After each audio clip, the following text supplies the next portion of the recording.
धाराशिवच्या उमरग्यातील दापका येथे हैदराबाद मुंबई हायवेवर कारला आग लागल्याची घटना घडली आहे। या आगीमध्ये एकाचा मृत्यू झालाय तर सुदैवाने दोघे बचावलेत। शिर्डीहून दर्शन घेऊन परतताना हा अपघात घडला। वाचलेल्या दोघांच्या जबाबात विसंगती आढळल्यामुळे संशय व्यक्त होतोय।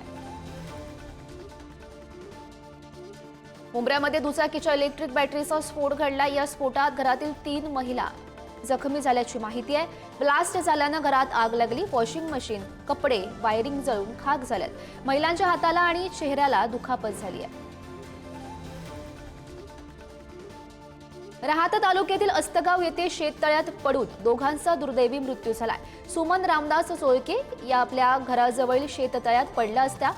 त्यांना वाचवण्यासाठी पतीने त्यांच्या शेजारी राहणाऱ्या युवकाने तळ्यामध्ये उडी घेऊन महिलेला बाहेर काढला, मात्र वाचवणाऱ्या दोघांचा यामध्ये बुडून मृत्यू झाला। विरार पश्चिममध्ये एका इमारतीचा स्लॅब कोसळून एका महिलेचा मृत्यू झालाय। स्लॅब कोसळण्याची ही वसई विरारमधली मागील 11 दिवसातली तिसरी घटना। तर या 3 दुर्घटनेमध्ये आतापर्यंत 2 महिलांचा मृत्यू झालाय। मावळच्या मुळशी तालुक्यातील पौंडच्या ग्रामीण रुग्णालयामध्ये डॉक्टरांचा हलगर्जीपणा समोर आलाय। सर्पदंश झालेल्या रुग्णावर चुकीचा औषधोपचार केल्याने त्याचा मृत्यू झाल्याचा आरोप नातेवाईकांनी केलाय। या दरम्यान ठाकरेंच्या शिवसेनेने वैद्यकीय अधिकाऱ्यांना धारेवर धरून त्यांना चांगलाच जाब विचारला। संभाजीनगरमधील खासगी रुग्णालयामध्ये एका महिलेच्या पोटातून शस्त्रक्रिया करून कापडाचा तुकडा काढण्यात आलाय। वाशिमच्या रिसोडमधील खासगी रुग्णालयामध्ये तिची प्रसूती झालेली होती। या दरम्यान हा कपडा पोटात राहिल्याची तक्रार नातेवाईकांनी केली आहे। जालना बस स्थानकामध्ये पुण्याहून आलेल्या बस चालकाला मोकाट कुत्र्यांनी चावा घेतला, त्यामुळे बस चालक रक्तबंबाळ झालाय। या घटनेनंतर चालकाला रुग्णालयामध्ये दाखल करण्यात आलं असून उपचार त्याच्यावर सुरू आहेत। मात्र या घटनेमुळे मोकाट कुत्र्यांचा बंदोबस्त करण्याची मागणी आता जोर धरू लागली आहे। जालन्याच्या रहेमानगंज भागात भटक्या कुत्र्यांनी 7 वर्षीय मुलावर हल्ला चढवलाय। कुत्र्याच्या हल्ल्यात चिमुकला गंभीर जखमी झाला असून त्याच्यावर सध्या उपचार सुरू आहेत। हल्ल्याची ही दृश्य सीसीटीव्ही मध्ये कैद झाली आहेत।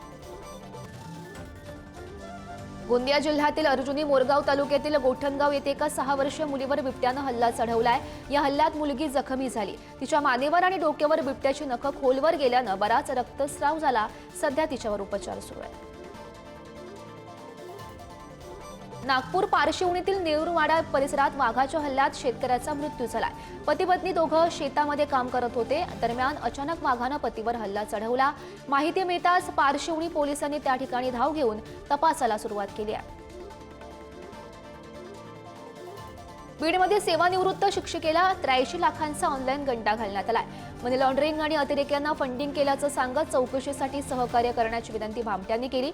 तसंच आम्ही तुम्हाला या प्रकरणातून सोडवू, विश्वास नागरे पाटील यांनी आम्हाला यासाठी स्पेशल विनंती केल्याचं फोनवर सांगत भामट्यांनी हे पैसे हडपले आहेत। अमरावती जिल्ह्यात विविध ठिकाणी 24 तासात 6 जणांनी आत्महत्या केल्या। त्यापैकी 5 घटना ग्रामीण भागात घडल्यात। या 6 जणांनी गळफास घेऊन आयुष्य संपवलंय। सर्व घटनांची पोलीस ठाण्यात नोंद करण्यात आली आहे। या आत्महत्यांमुळे अमरावतीमध्ये खळबळ माजली आहे। गोवंशाची तस्करी करणाऱ्या वाहनाला थांबवण्याचा इशारा करण्यात आलाय, मात्र त्या वाहन चालकानं थेट पोलिसांच्या वाहनाला धडक दिल्याचा प्रकार बीड शहरात घडलाय। यामध्ये डीवायएसपी सह कर्मचारी थोडक्यात बचावले। दरम्यान यानंतर पोलिसांनी कारवाई करत या वाहनातून नेल्या जात असलेल्या गायीची सुटका केली असून 2 जणांना ताब्यात घेतलाय। पुण्यामध्ये कायद्याचं शिक्षण घेणाऱ्या तरुणीला कोलकाता पोलिसांनी अटक केली आहे। ऑपरेशन सिंदूर नंतर आक्षेपार्ह व्हिडिओ पोस्ट केल्याचा आरोप तिच्यावर करण्यात आलाय। शुक्रवारी रात्री कोलकाता पोलिसांनी गुरुग्राम येथून तिला अटक केली आहे। हिंगोलीमध्ये लग्नाचा आमिष दाखवून युवतीवर अत्याचार करण्यात आलेले आहेत। पीडित युवतीनं एका मुलीला जन्म दिलाय। दरम्यान पीडितेनं लग्नाची मागणी केल्यावर आरोपीनं पीडिता आणि मुलीला सांभाळण्यास नकार दिला। या आरोपीविरोधात हिंगोली ग्रामीण पोलीस ठाण्यात गुन्हा नोंदवण्यात आलाय।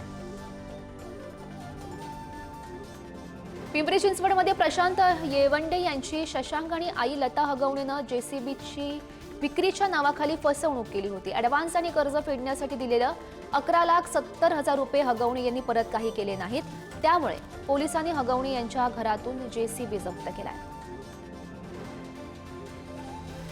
छत्रपती संभाजीनगरच्या खुलताबादेत छापा टाकत पोलिसांनी एमडी ड्रग्सच्या साठ्यासह 60,000 रुपयांचा मुद्देमाल जप्त केलाय।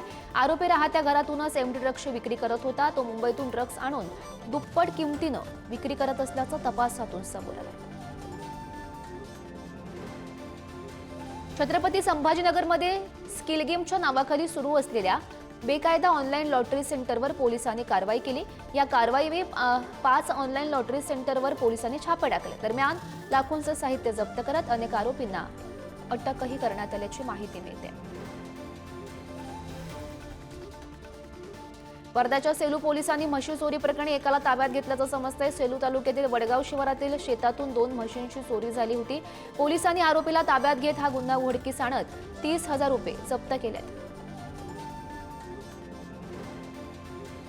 जालन्याच्या अंबडमधील कुक्कडगाव ग्रामपंचायतीमध्ये ग्रामविकास अधिकारी लाचलुचपत प्रतिबंधक विभागाच्या जाळ्यात सापडलाय।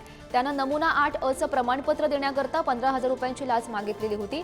या प्रकरणी अंबड पोलीस ठाण्यात गुन्हा नोंदवण्यात आलाय। भंडारामध्ये माणुसकीला काळिमा फासणारी घटना घडली आहे। अल्पवयीन मुलीला लग्नाचा आमिष दाखवत तरुणानं अत्याचार केले, त्यानंतर बदनामीची धमकी सुद्धा दिली होती। या प्रकरणी सिहोरा पोलिसांनी गुन्हा नोंदवलाय आणि नराधमाला बेड्या ठोकल्या। लातूरच्या उदगीर शहर पोलिसांनी बाळाला बेकायदा दत्तक केल्याप्रकरणी 8 जणांविरोधात गुन्हा नोंदवलाय। 100 रुपयांच्या मुद्रांकांवर एका 18 महिन्याच्या बाळाला घेतल्याचा धक्कादायक प्रकार उघडकीस आलाय। जिल्हा महिला बालविकास अधिकारी कार्यालयानं या संदर्भात चौकशी सुद्धा केलेली होती। वर्ध्याच्या हिंगणघाटमध्ये आयपीएल क्रिकेटवर खेळल्या जाणाऱ्या जुगाराच्या अड्ड्यावर पोलिसांनी छापा टाकलाय।